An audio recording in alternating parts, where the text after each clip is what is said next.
Thank you everyone for joining us today for our foster-centric sheltering 7 guiding principles. We're joined with Dr. Sheila Segurson, Kelly Duer, and Kristen Hassen-Auerbach. Take it away, y'all. Hi, everybody. We're so excited you're here tonight. We are talking about fostering is something that makes us all feel really happy and excited. And I'm imagining some of you could use to feel happy and excited. It's been a really tough last few months and weeks. So we are going to have a really quick overview of the 7 principles of foster. And then we're going to talk all about foster in this current moment. And I think that's what's on all of our minds is what is happening in this current moment. How might foster shift and what do we need to be thinking about? This webinar is presented as part of American Pets Alive and a particular project of American Pets Alive, the Human Animal Support Services Project. You'll be hearing a lot more about this, but it's really the effort of dozens and dozens now, over 100 animal welfare stakeholders and leaders throughout the country saying, how do we re-envision animal services of the future? Can we really empty out our shelters, house most pets in foster homes, keep more pets home with their families and in their communities? Is change really possible? And foster is at the heart of all of those questions. And so this project, a huge component of it is going to be building a foster-centric model for every shelter. And so tonight, we're going to talk about what a foster-centric model looks like versus a foster program. And so what you're going to hear tonight is how to revolutionize your entire shelter, how to change the entire way you operate by housing most pets in foster homes rather than in the isolation cells and the institutional setting of the shelter environment. Shelters are awesome, amazing places in many cases. We've come a long way.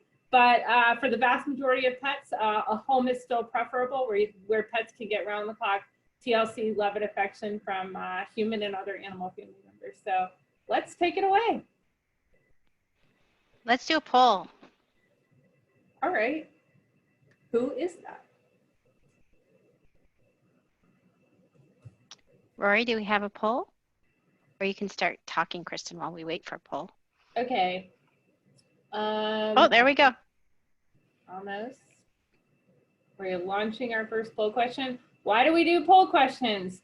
They're really, really helpful to help us understand what you're worried about, what you guys are doing now, how we can help moving forward. So we're going to try. We might be having a little trouble launching that first poll question. So while we're waiting to figure that out, I'm going to introduce myself. I'm Kristen Hassen-Auerbach. I'm the director at a shelter called Pima Animal Care Center in Tucson, Arizona. We take in about 19,000 animals a year, and we have a pretty small community. It's a 9,000 square mile county. It's huge, the longest stretch of the US-Mexico border. And it has about 1 million people total, but only about 600,000 people who are our adopter base. And last year we had the nation's largest municipal shelter pet foster program, sending 5,500 pets to foster homes. And our goal right now during COVID is to house 90% of our inventory in foster, and we've been doing so for the past about 3 months. Cool. And I am up next, but just I think everybody can see the poll results in terms of so many people doing such an amazing job getting pets out to foster during COVID, and some of you are probably already doing it really well before, and now our challenge is how do we keep them out? So that's what we'll be talking about. I am Dr. Sheila Segurson. I am a veterinary behaviorist who did a whole bunch of school and learning about helping animals with behavior problems. That's a picture of me, my son CJ, and our rescue dog Jasmine. But with all the work and the studying I did, I learned that I was able to make the biggest difference via foster care, and that I could do all the BMOD in the world, but the animals were still in the shelter being stressed. And that's why I'm so passionate about foster care and why I'm here today, because I know that it makes such a difference for our behaviorally challenged and even our non-behaviorally challenged pets. Thank you. My name is Kelly Duer. This is my throwback picture from the early 2000s. I am the foster care specialist for Maddie's Fund. I haven't been in this field for super long, but before this, I was in the foster care field with humans and did a lot of volunteering at institutions, orphanages in Eastern Europe and Central and South America, which kind of brings us to our first thing here. So this whole concept of foster-centric sheltering, it sounds radical. It sounds like a complete change from everything we've been doing. It's really not that actually radical of an idea. For the last 100 years, we've realized that institutionalization does not work for humans. Humans need to live in homes, and hospitals, orphanages, jails, they don't do good things for us. And so there's been a massive movement for humans away from institutions toward home-based care.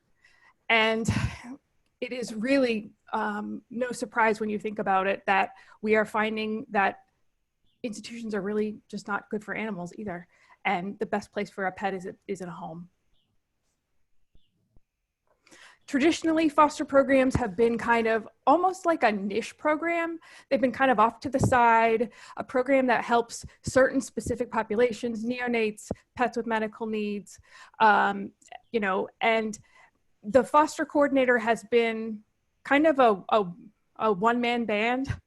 In a lot of places, no one else can place pets in foster other than the foster coordinator, or in some places it doesn't even seem like you can even talk about foster without the foster coordinator being in the room.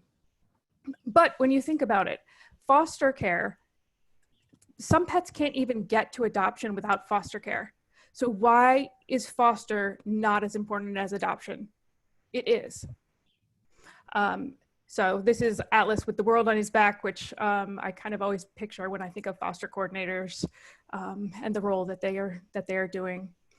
During COVID-19, all of a sudden, foster got, it seemed, the recognition it deserved. We started to see more people come out to foster than we ever had before. And this kind of dream that we had started to become real, which is awesome.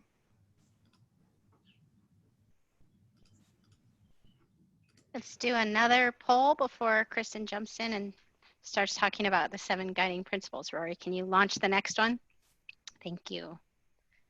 So we're going to read this one to you. If your shelter's population increased during COVID, what extra steps did you take to support foster caregivers and staff? And so the first one you're not going to check, that's the question again. Second one, created documents, other materials to give foster caregivers, reallocated resources to foster care, recruited or reallocated volunteers to support foster care, reallocated staff to foster care, something else, or none of the above.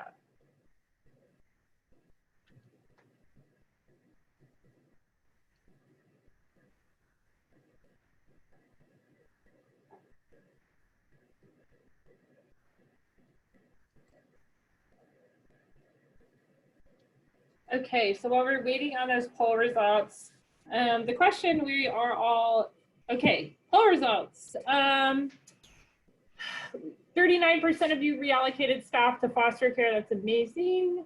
36% created documents and materials, reallocated resources to foster care, 27% reallocated volunteers, and 34% none of the above. Great, thank you. This is super helpful. And 34% who did none of the above, either because you already have an amazing program and don't need to do anything else, or because, like so many of us, you're just really, really strapped and doing the best you can. And that's why we're all here today, right? Yes. So this is a question that we've been asking for a long time when we give presentations like this, is how many pets can you send to foster in 1 year? And when we say you, we mean any community, any size, with one full-time foster coordinator. And the answer that high volume shelters are showing us, there's now dozens of them that are sending close to 3,000 or more than 3,000 pets to foster in a year. And this is communities of all sizes with all intakes. I think a lot of our worry becomes, are there enough fosters, especially are there enough fosters for harder to place animals like big dogs, older cats? Shelters all over are using the 7 strategies to prove that it can be done. And the 7 things we're going to talk about are the 7 things we know work. We're not going to get into the research and data tonight because we want to give plenty of time for your questions, but everything that we are presenting here is grounded in real life experience in shelters, as well as research and data that backs these up. So here we go.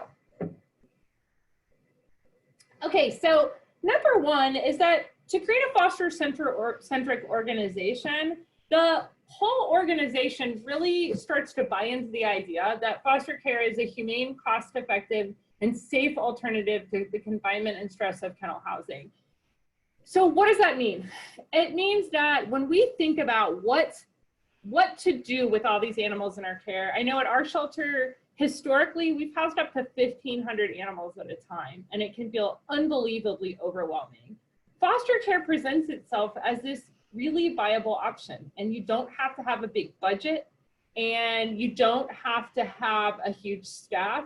Foster care can be done with just mostly volunteers. It can be done in shelters of all sizes, and it's not expensive, and it actually can conserve resources for a strapped organization.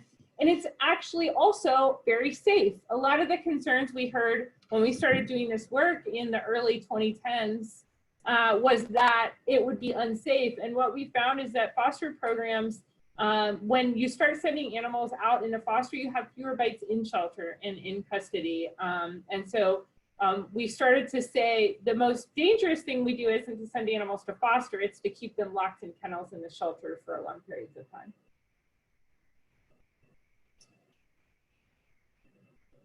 So the second principle of the foster-centric model is that foster care is the preferred alternative for the vast majority of pets.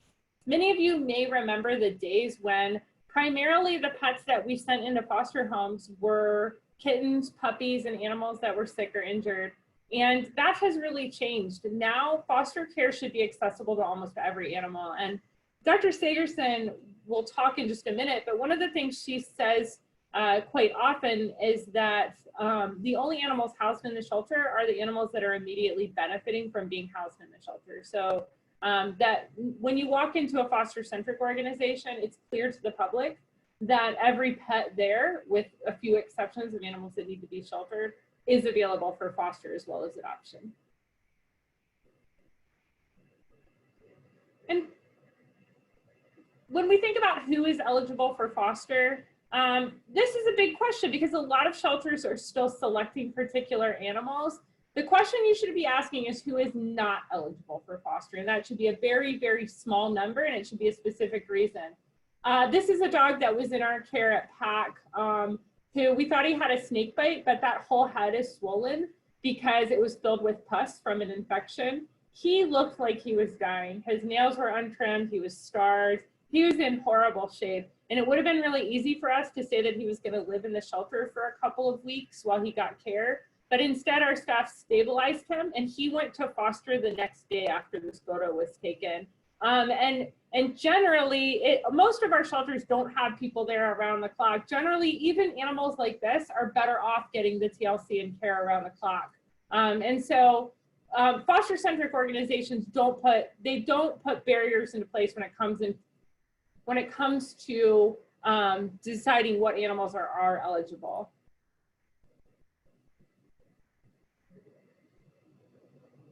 Next, Kelly. And so when it comes to animals that are not eligible, foster-centric organizations are always pushing those boundaries, and they're always saying, what animals could we get into foster that we don't now? Kelly, do you want to really quickly tell this story? Because it's just one of my favorites. Oh yeah, that's Guy. So he was in the shelter. He had been, I think he was actually in from outside. He had come in. They usually didn't take the, anyway. He was a mess, a complete mess, a growly, hissy, like coming at you, not even trying to back off. And they had him in the shelter. The notes read basically feral, feral type behavior continues, not a candidate for adoption. In Virginia, we are not allowed to to take to take pets who have been in the shelter and return them to outdoors. You have to either adopt them or transfer them or euthanize, basically. So there was no option since he had been admitted to the shelter, no option for him to go out and be returned. So a couple of people worked with him. They got him to a point where they were somewhat comfortable sending him to foster. This is about 6 months after he got there. So I bring him home and he's like going nuts in the carrier. And my husband looks at me and he's like, "Did you ask for like the scariest cat in the shelter?" And I was like, "No, but I think this is him." And I took him into a room and opened the door. And 30 minutes later, he was in my lap, kneading and purring. It was the most amazing transformation I've seen. And he was a great cat. Thanks, Kelly. Yeah, I mean, this is, again, the reason that we bring this up. We're not going to tell too many stories tonight because we've got so much material to dig into, but for both cats and dogs, foster-centric organizations are always pushing the bounds on when animals can go to foster and they're trying to find ways to say yes to even cats like this one going to foster homes. And finally, number 3 is that foster-centric organizations make fostering a pet easy and accessible. They make it as easy to foster as it is to adopt, only when adoption is really easy. So we think about low barrier adoption. We think about letting someone walk into the organization, helping them select a pet, and then looking for ways to say yes and make a match, or to make a match with another pet. And so in foster-centric organizations, just as many people come into foster as they do to adopt. And the shelter looks for ways to find ways to say yes to people that want to foster. This is just a very quick story, but this family came in, they wanted to adopt, they had gotten a medical needs dog from our shelter 10 years earlier, and it just passed away, and they wanted a medical needs pet. And so our staff walked them right back to the medical clinic and found them a dog who had just had surgery from a broken leg, and they took that pet home. But being a foster-centric organization means that you meet people where they're at, you find out why they're there and what is making them passionate about wanting to help, and you help them find an animal that needs that. And I think we have our next poll. So next one we'd like to get your feedback on. What do foster caregivers need to do to become a foster caregiver at your shelter or rescue? So what's the process? Do they need to fill out an application? Do they need to complete required training? Is there an interview either on the phone or in person? Is there a background check, vet check for their pets they already have at home? References? Do you do a home visit? Is there something else that you do? So enter your answers there and we'll see what we all do in terms of bringing new foster caregivers on board.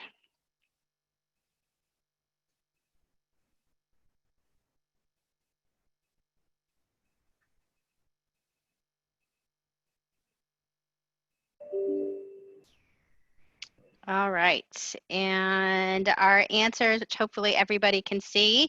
So it looks like 92% of us require an application, which sounds like a good requirement. And then otherwise, it's really, really nice to see that it looks like we're all working to remove barriers and that only 2% do background checks, vet checks. No one does reference checks. So that is the point of this question. And the point of what you should be thinking about is what are you doing to bring foster caregivers on? And are there things that you are doing that are barriers that are not helping your program as much as they could? So thanks for your answer there. And I'll turn it over to you, Kelly. Thank you.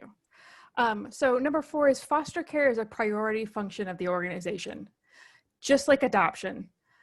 With adoption, basically your whole staff kind of has a part to play in it. With foster, it should be exactly the same. When you think about your organizational chart, most of the staffing is centered around being at the shelter. Most of you guys, it seems like, ended up putting 50% or more of your pets into foster during COVID-19. And when you shift that many pets into foster, your foster coordinator is coordinating not only like the entire shelter outside of the shelter, but they're coordinating all of the volunteers who are the foster caregivers. They're coordinating the medical, they're coordinating the transport. And one thing that I want to be really clear on is that if you are planning to, when you do this, reallocating those resources to the foster program is really essential. I think making it as high a priority as adoptions requires redesigning the kind of the organizational structure, and all staff have responsibility for the success of the program. The entire shelter is responsible for the foster program. Also, not just the foster coordinator is able to process pets into foster or out of. Many or all staff can actually put pets in foster, and it is considered as important as adoption. Then foster caregivers are celebrated and given the tools they need to be successful.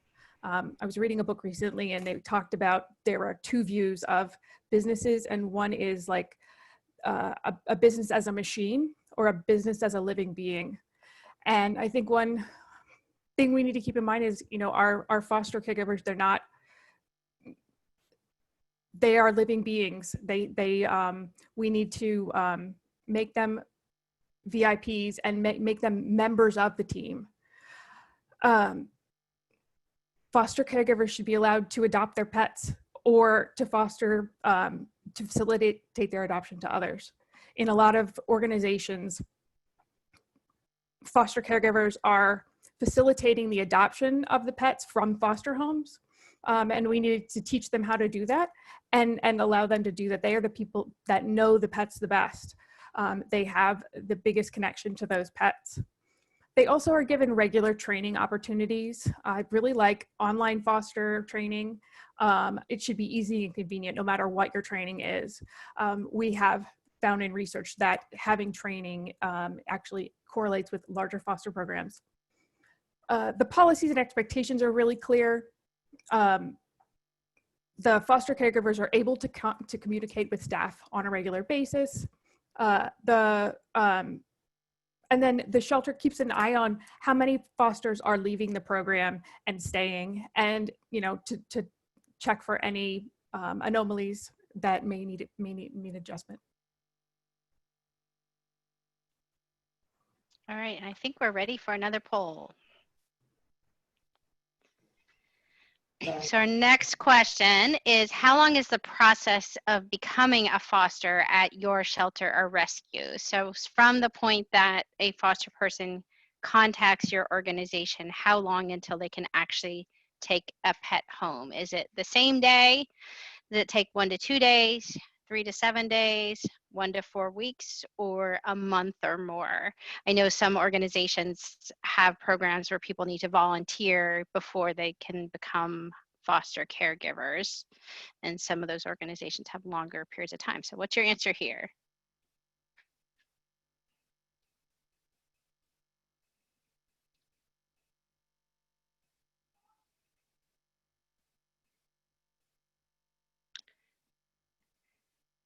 Awesome. So 55% of you say that potential fosters can take a pet home the same day. And that's part of celebrating foster caregivers is recognizing that they're real people with real lives, and they don't have all the time in the world to follow our rules, but they do really want to help. And so we have a broad variety of answers other than the same day. And if your process is longer than you would like it to be, and you'd like to do some work to improve the level of service you're providing to your foster caregivers and get more dogs out, we have lots of questions for you. So, I mean, lots of answers for you, questions too, but please type them in the Q&A section. I'm going to jump into our 6th guiding principle, and that is that every pet is recognized and treated as an individual with its own unique set of physical and emotional needs. This is an important one because we think about our entire population, and we're trying to do everything we can for the entire population, and we look at data on the population level, but we can't save and help as many animals as possible without also focusing on their individual needs. And sometimes it can be really challenging to do that, but that's why developing this type of model can be so very valuable, because if a pet is in a foster home, there's someone right there paying attention to and letting us know when they need help with something, like this cute little kitty who, this is, I think, Sarah Aguilar's foster, who was getting water therapy. All right, we can jump to the last guiding principle.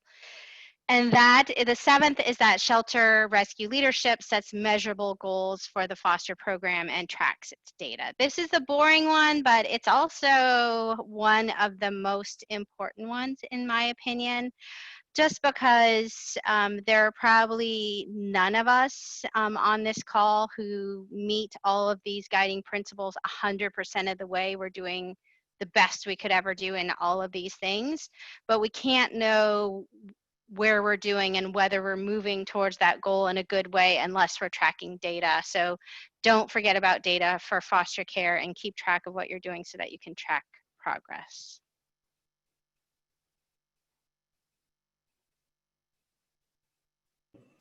Okay, so right now at this point in your life, we're imagining that you are tired of being talked to on Zoom. We're so glad that you're here, and we're going to dedicate really the majority of the rest of this conversation to conversation and to talking with you about what your questions are. But we want you to remember that if you take anything away tonight, it's to think about in this particular moment where we just proved we could do it. It reminds me a little bit of, I used to be a horse trainer, and I got to ride with one of the coaches of the Olympic teams, and he said we had this horse that wouldn't jump this fence, and he said, we're gonna get him to jump it once. And so we got him to jump it once, and he said, now he's shown us he can do it, and now he's gonna keep doing it because he knows he can do it and we know he can do it. And I've thought about that a lot recently, because we just showed ourselves that we can do what we thought we could never do. And now that we've shown ourselves in this movement that we can empty out all of our kennels, that we never have to walk through a full shelter of animals who are just like desperate for us to help them find their home or get out of there, get out of that kennel. We know we don't have to live that way anymore. And we know we're totally capable of changing how we house animals. That it's not only an exciting moment, we have a responsibility. We have an ethical responsibility to ensure we don't go back, because housing animals in solitary confinement in kennels, if we have another option, it is no longer ethical to house them this way. We have to do better. And so we're here tonight. We're sharing some information that really has existed over the past several years, but there's a new urgency, because just like that horse, we now know we can do it. So now we have to just keep doing it over and over and over again until our shelters are never full again and our animals are housed in loving homes, not in kennels.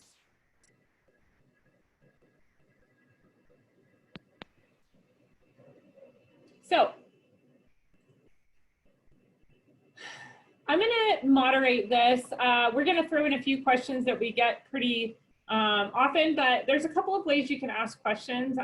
You can always write in the comments and we'll see those, but what I'm monitoring for this is the Q&A, and it's on your bottom bar, there's the Q&A function. So we are gonna answer the questions first as they come into the Q&A. So the first question is, we're a foster-based rescue. The majority of our animals are always in foster care. We have a challenge with fosters that disappear with our animals. How are others handling this? Kelly, do you want to take that or do you want me to? Sure. I'm just thinking. So there's several different things. One thing that I noticed over, especially in the last few months, is that I was working with an organization. They had a lot of pets. There were a bunch that had been there for a long time. They'd been in foster. When we started promoting them on social media, or emailed them and said, hey, can you send us some pictures of so-and-so? We haven't had any in a while. It got like probably 6 or 7 out of 8 of them to the next day submit the adoption application, which was pretty amazing.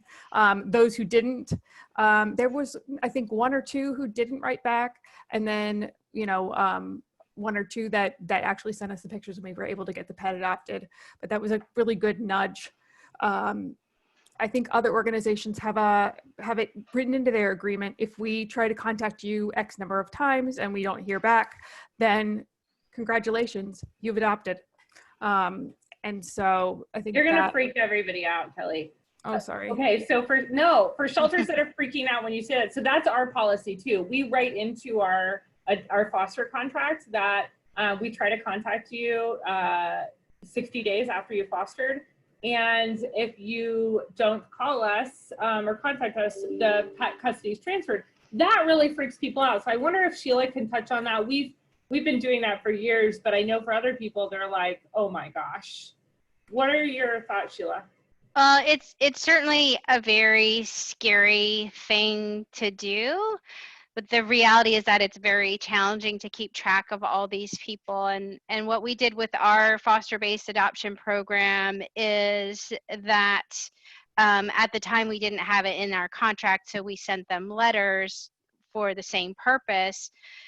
But paying attention to and getting to know our foster caregivers was part of the whole process as much as we can. The ones who don't respond are obviously more of a challenge.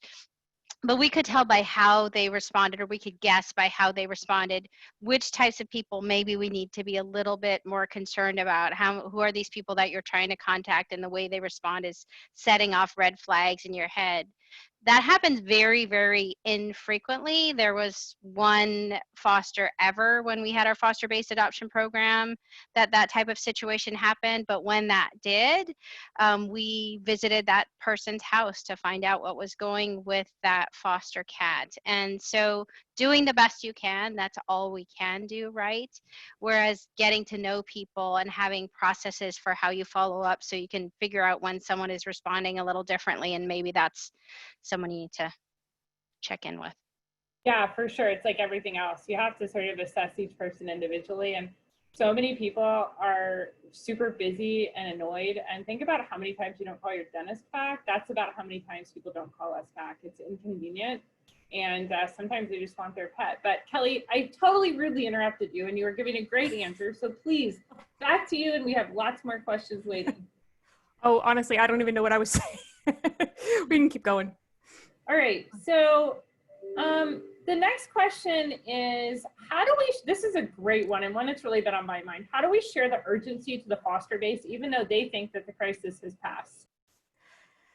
I think it has a lot to do with messaging and how you communicate on social media, and communicating in your emails and communications with fosters. But being honest about the challenges. Hey,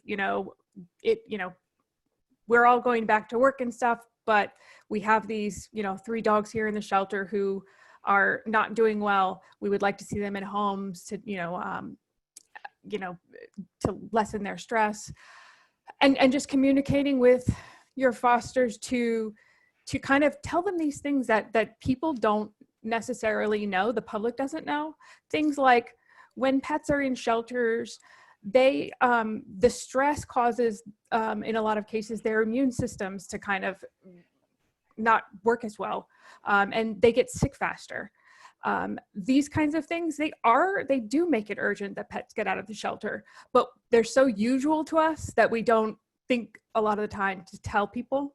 And I think that trying to tell, communicate these things that are really, really kind of, we just know it, and we just assume that other people know it, if that makes sense. Yeah, and that was certainly something we learned when we did some national study looking at how we can get more people to start becoming foster caregivers. And the more we can explain to them why it's important that pets aren't meant to live in kennels and cages and they're going to be happier and healthier, people don't think about that. They think of our shelters as refuges and saviors, and yes, we are. But we're even more of rescues and saviors when our communities are helping us and the pets are in home. So just really, really educating our communities about what it means to care for a pet, which means living in a home and not a cage. Great, thank you. So this question is at the top of everybody's mind. I think we get it about once a day. So it's an important one. This comes from Karina. Our shelter pets certainly benefited from people staying home due to COVID. How do we continue that as people start to move back to how life was before COVID? I think depending on your shelter, some shelters got a great number of applications. And I think there's a couple of things that we can do. The first is to try and keep the pets from going back to the shelter by either keeping them with their foster or finding another foster to take that pet on when, if the first foster is not able to.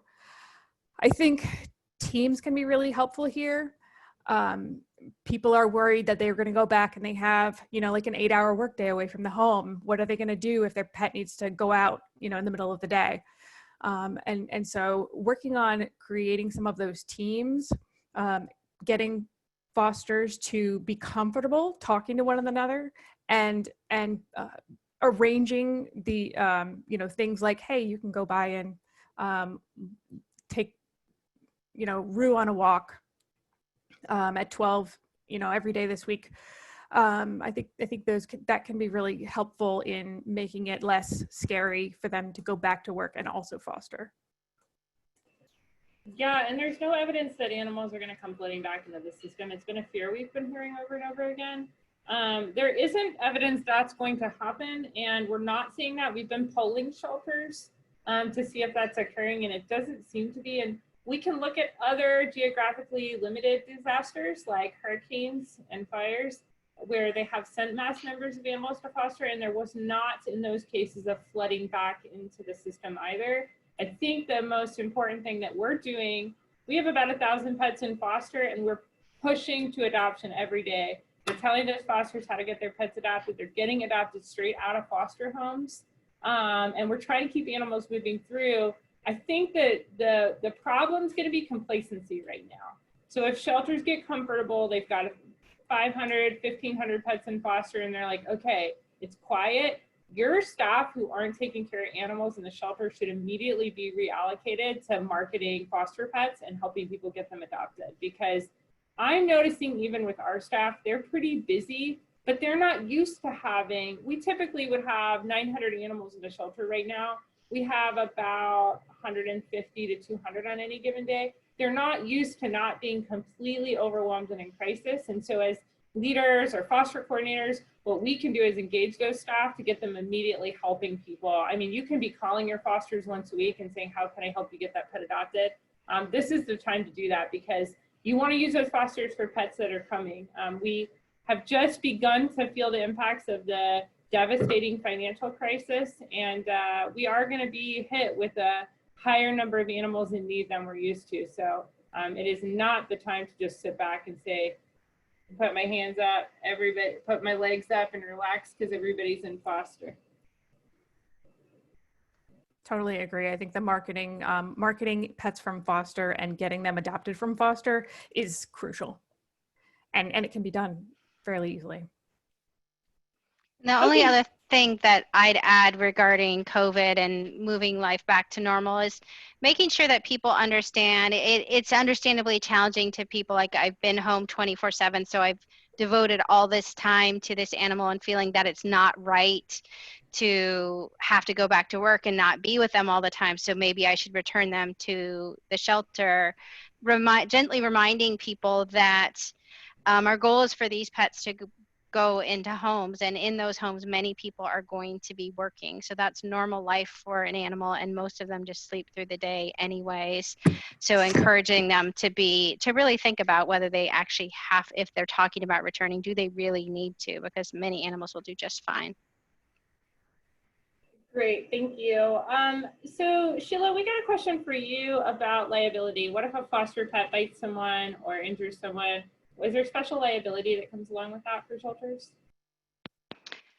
Liability for foster isn't significantly different than liability for adoption, and two big things to do with regard to liability. Number one is relationship, and I found that that's the most protective thing, is forming relationships with your foster caregivers so that they know who you are, they know what your mission is, they know what you're trying to do, so that they're on your same team. And then if something unfortunate happens, they are going to be more understanding because you all care about each other. That's number one, and that relationship can also prevent bad things from happening, right? By having people contact you when they're starting to see the hint of something not so good maybe happening.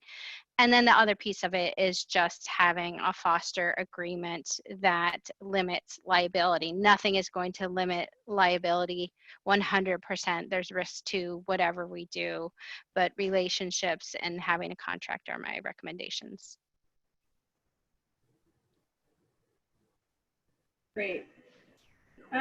So this is a question about people. It's from Berkeley Hanley, and it says, a lot of our adoptions are just from people browsing at the shelter.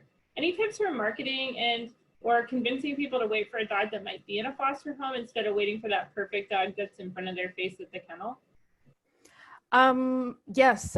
So we, me and Rachel Jones from PAC did a webcast for Maddie's Fund on empowering fosters to market from foster care. I think that's definitely a good resource. I think maybe asking them, what they are looking for in a dog.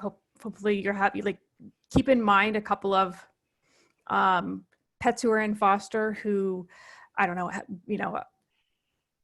are good with kids, or, if ones that get along with cats, or so that you're able to suggest pets in foster. But also figure out see what they're looking for, and if knowing the pets, be able to talk to them about pets in foster as well. Yeah, I mean, you can, I think that there is a concern that if the pets are in foster, that we don't have the pets in shelter for people to adopt, and therefore we can impact our revenue and our fees. You just have to shift your focus to building a better adoption program through foster. So it's like, I think people hit this stumbling block where they're like, right now, it's okay if there's not enough pets in your shelter, because you need to be worried about minimizing human-to-human contact. That needs to be your first priority, is minimizing the number of people who need to enter your facility. And if they are entering, making sure they're maintaining physical distance.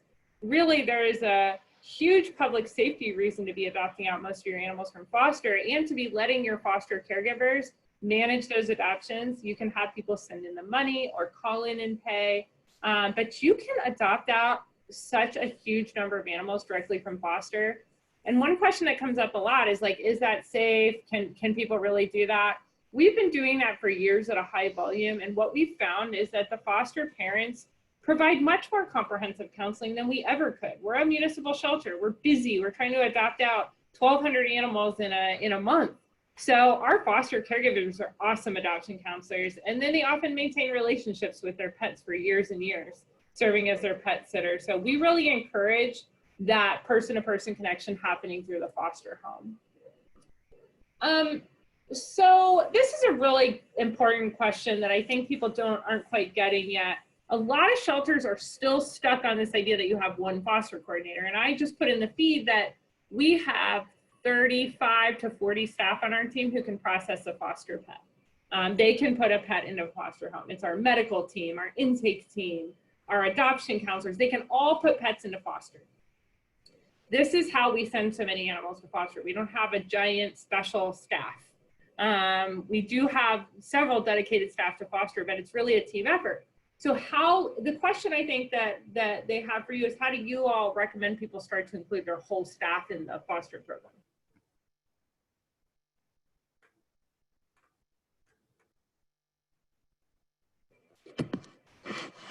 Either of you have thoughts on that? I know it's something that we've thought a lot about at our shelter. And I know when we teach apprenticeships, they can barely, it's almost like hard to wrap their head around because they don't do it.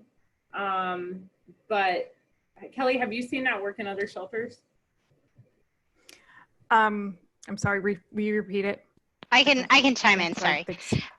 This is really where we all, in my opinion, where we all need to be heading, because having more people involved in the process has to happen. We really need to think about the fact that as our foster programs are getting bigger and bigger and bigger, we really have two systems, right? One is a gigantic system that is physically within our eyesight. The other is a gigantic system that we can't see most of the time. And having all of our staff members involved in that and playing a role in that, and understanding, I recommend doing exercises where we're all sitting and talking with our different teams about, so our administrative people might not understand their role in foster care, but sitting with all our different teams so that people can understand, what role do I play in helping our organizations to move forward and getting our community more involved and supporting our foster care efforts. So important, and just take some time and effort and thought. Absolutely. Thank you. So there's a question from Kate about, what about getting pets spayed before going to foster, and how do they fit that in? We have started to place pets in foster directly from intake, so they're staying as little as possible. In an emergency, a sterilization status should not be a qualifier for what pets can go to foster. Ideally, you can get your pets sterilized if they're old enough before they go to foster homes. The second they come off their stray hold, they can get their spay neuter surgery and leave for foster the next day. That's ideal, because when we go back to just the automatic outcome, you can't do the automatic outcome with an unaltered pet. They have to be altered before they can be adopted in most cases, unless there's a medical reason for them not to be. So it really depends on the level of crisis. If we have hurricane season coming up, certainly if a hurricane hits an area and a shelter needs to evacuate and get pets to foster immediately, we wouldn't want unaltered pets for that to be a barrier for them to getting a foster home. So, okay, we're gonna go to another question about resources. And this is always a challenging one because it really varies shelter to shelter. So the question is, and it's from Sophia, my shelter balks at providing medical care and services for fosters after 3 months. And after 6 months, they will stop providing heartworm prevention. Do y'all have any data showing that fosters are less expensive, less of a resource suck for the medical team, or do other shelters have similar policies? I have never heard of a policy like that. If your shelter is worried about that, I would probably encourage them to concentrate on the marketing of those pets. Because if they're in foster for 3 to 6, longer than 6 months, it is probably that it probably can be remedied by additional marketing. But I have not heard of any organization that's done that. Have you, Sheila? No, but I think that if your organization clearly is doing this, and it sounds to me like a sign, like Kelly said, related to the marketing, but a sign that the medical team feels that pets are staying in foster care too long and that they shouldn't be having to support them financially. So that if I'm looking at my data and my programs, that would be a clear sign to me that I need to be monitoring my population better, because maybe there are a lot of animals that I can move them to adoption a lot quicker. There are probably always going to be some that are going to be in foster care for longer periods of time. And looking at the cost of maintaining a foster program versus the cost of caring for them in shelter, that's something that we have a lot of interest in, and Kristen and I have talked about doing, and I've talked to many people about doing, but I haven't actually done that yet. Is there anybody who's here today who has done that, looked at the cost of foster Sarah care versus Aguilar. in shelter care? Sarah has? Paging Sarah Aguilar. It certainly makes sense that they're going to be less expensive out in foster care because you're not needing to pay for that staff to care for them. Your foster volunteers are providing free labor. Yeah, I wish Sarah was on here. She's like answering all the questions better than we are. I'm just totally forgot. She's just like nailing it. Sarah Aguilar, you're amazing. Sarah is with, she's with GreaterGood.org running their foster programs, and she's a great. Sarah, can you put your email address in the feed? You and Kelly are both amazing resources for people to reach out to. So you guys, I want to get to, there are a lot of questions, but one of them that's coming up is from Jim. And he says, to maintain a foster-centric shelter, don't we need to provide more support to fosters? And if so, what additional support should we be considering? Go ahead. So to have a strong foster-centric shelter, yes, we do need to be providing support to fosters, but no one is perfect, and I like to see us all on a continuum in terms of the level of support, because when we're first starting programs, we're usually just struggling to get them into foster care and can't even think about providing that level of support. But providing more support through your volunteers, so using your volunteers, maybe foster caregivers who are taking a break from fostering, using them to mentor and support new foster caregivers can be really helpful, in hosting trainings for your foster caregivers, and maybe using your volunteers to train newer foster caregivers. So really using your existing volunteer and foster caregiver base to support new people coming in can make a world of difference. But most importantly, recognizing that we can always improve, we can always do more, except where we are while working towards doing better.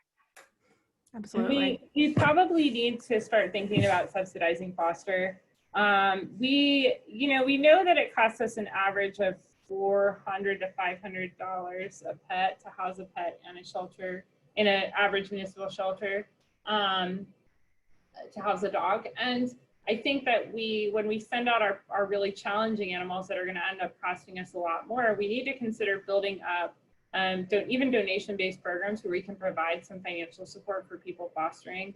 There's a lot of cool ways you can do this. I mean, you can incentivize people through gift cards or other recognitions, or actually fund some part of the foster placement, with the idea that you're not really paying people to foster, you're paying them to do the behavioral support and getting the pet adopted and following it maybe after adoption. But we as an industry really need to think through that, because we're spending a lot of money to house animals in cages, and those cages are contributing to their worsening behavior.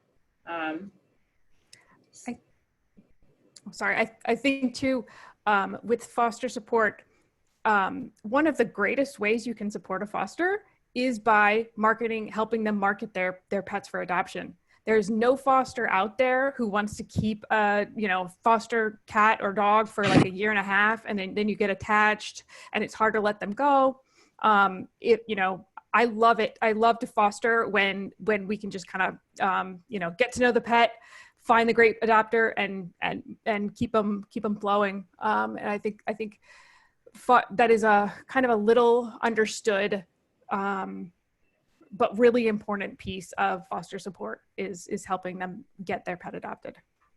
Right. So like imagine you're a foster. I think you probably all fostered. Imagine you're a foster and all you have to do is send in a couple of pictures and a few sentences, and all of a sudden you start getting emails from potential adopters who are really interested.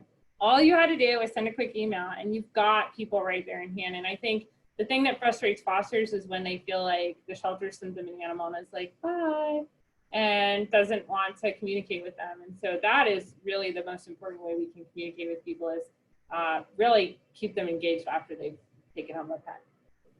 Okay, so we have time for one more question, and this comes from Regan, and I'm just going to sort of try to capture what she was saying. It's kind of a long question, but she's saying that she's a small rescue-based organization who just gets to a point where they can't afford to take on more fosters, and they have to do foster freezes from time to time where they're not taking on any new fosters. So how do they keep people engaged when they might not be able to have the financial capacity at a certain time to take on more foster pets?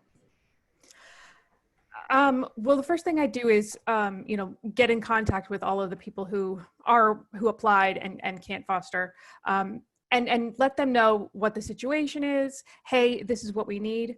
I'd also, I worked with a foster-based rescue a couple of years ago that had very little money.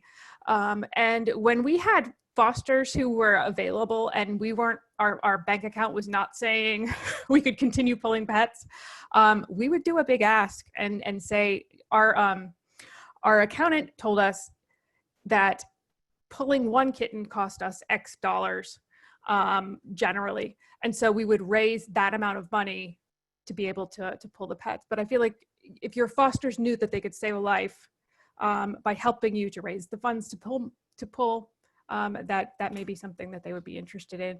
Also, letting them know the other volunteer opportunities that you have. Great, thank you.